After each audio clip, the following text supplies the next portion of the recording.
This news is brought to you by DDM Medicos, Daulatpur Chowk, Una. Monsoon season बीतने के करीब 4 महीने बाद जिला की सरजमी पर एक बार फिर बूंदाबांदी शुरू हुई है। लंबे अंतराल के बाद हो रही बारिश से जहां किसानों के चेहरे खिल उठे हैं, वहीं सर्दी जनित रोगों का भय अब लोगों को नहीं सताएगा। कृषि वैज्ञानिक इस बारिश को फसलों के लिए संजीवनी मानते हैं। सोमवार देर रात से रुक रुक कर हो रही बारिश फसलों के लिए वरदान साबित हो सकती है। जिला में रबी फसलों का सीजन अक्टूबर अंत से शुरू हो जाता है, लेकिन तब से लेकर अभी तक बारिश का ना बरसना किसानों के लिए चिंता का विषय बना हुआ था। खेती कारोबार से जुड़े लोग इस बारिश का बेसब्री से इंतजार कर रहे थे। न सिर्फ परंपरागत खेती बल्कि नकदी फसलों में सब्जी के लिए ये बारिश अमृत का काम कर रही है। एक किसान के रूप में मैं बोलना चाहूँगा कि जो इतने लंबे समय से हम बारिश का इंतज़ार कर रहे थे, वो उसे आज किसानों को काफ़ी राहत मिली है। खासकर जहाँ सिंचाई की सुविधा नहीं है, वहाँ किसानों को बहुत ज़्यादा राहत हुई है। अब इस बारिश से बीमारियाँ भी कम होगी और पैदावार में भी अधिक होगी। और सबसे ज़्यादा जो किसानों में ये है कि पीला रतुआ लगेगा और बीमारियां आएंगी, उससे भी काफ़ी राहत हो जाएगी।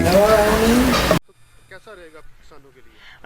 हम जहाँ खेत में खड़े हैं, आप देख ही रहे हैं कि यह कनक का टाइम है और कनक की बिजाई का ऑलमोस्ट 1 महीना किसानों ने पूरा कर लिया है। तो इस समय जो बारिश हो रही है वो अमृत के समान है।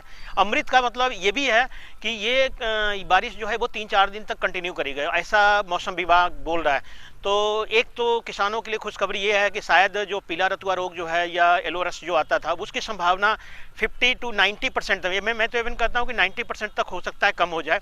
लेकिन अगर कहीं पर कुछ आता भी है तो वो अभी आने में लेट है। दूसरी बात, 2 सिंचाई की संभावना तो हमको लगता है कि किसानों को मिल जाएगी कि उसको करना नहीं पड़ेगा। और इस समय जो बेहतर चीज़ है वो है कि खाद और उर्वरक का प्रयोग। इस समय जो टॉप ड्रेसिंग जो कनक में होती है वो किसान तैयार रहे। जैसे ही बारिश खत्म होती है टॉप ड्रेसिंग कर सकते हैं किसान, और इसका बहुत ज़्यादा इम्पैक्ट सीधे प्लांट के ग्रोथ के ऊपर पड़ेगा।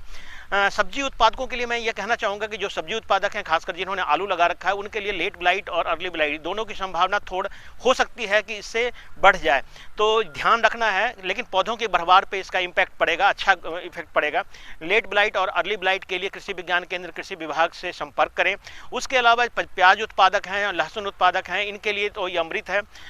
और जो सब्जी उत्पादक हैं, खासकर रिवर बेड कल्टीवेशन में सब्जी जो लगा रहे हैं, उनके लिए उनके 2 पानी एक तरह से कह सकते हैं कि का बचाव हो जाएगा और प्लांट की ग्रोथ अच्छी हो जाएगी।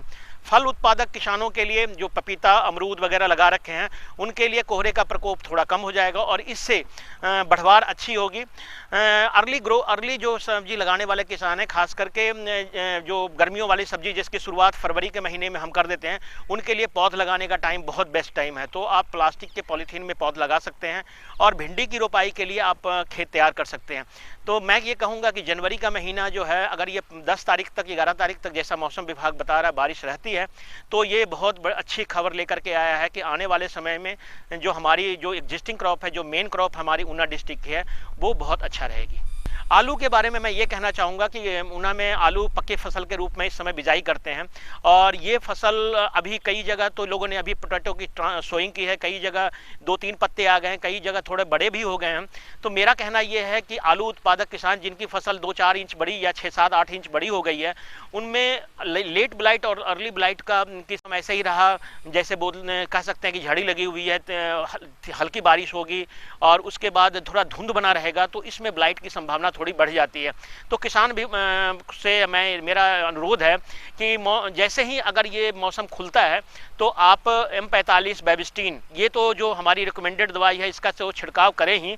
इसके अलावा कई सारी और भी, जैसे साफ है या और भी मेटालेक्सिल का भी कई बार प्रयोग बड़ा कारगर साबित होता है, तो उसका प्रयोग करके लेट ब्लाइट को हम रोक सकते हैं। टमाटर उत्पादकों के लिए, जिन्होंने टमाटर लगा रखे हैं, खास करके नंगड़ा के आसपास के फतेहपुर के किसान हैं, उन किसानों के लिए अच्छी खबर है कि जो ये कोहरे का प्रकोप टमाटर के ऊपर होना था वो थोड़ा कम हो जाएगा और उनकी फ्रूट जो पकने की समस्या थोड़ी आती है, क्योंकि मौसम ऐसा हो जाएगा जिसमें ज़्यादा ठंड नहीं रहेगी, और ठंड रहेगी भी तो मौसम कोहरे का प्रकोप थोड़ा कम हो जाएगा। तो डेफिनेटली है कि जो टमाटर की फसल है वो अच्छी होगी। ऊना से दिव्य हिमाचल टीवी के लिए मुनिंद्र अरोड़ा के साथ सुधीर चौधरी की रिपोर्ट। अब डीडीएम मेडिकोज से सस्ते दामों पर खरीदें दवाइयां।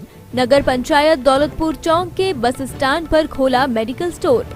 नगर पंचायत दौलतपुर चौक के बस स्टैंड में डीडीएम मेडिकोज के नाम से नया मेडिकल स्टोर खुल गया है, जिससे अब मरीजों को अपनी ब्रांडेड दवाइयां लेने हेतु दूर दराज के क्षेत्र में नहीं जाना पड़ेगा।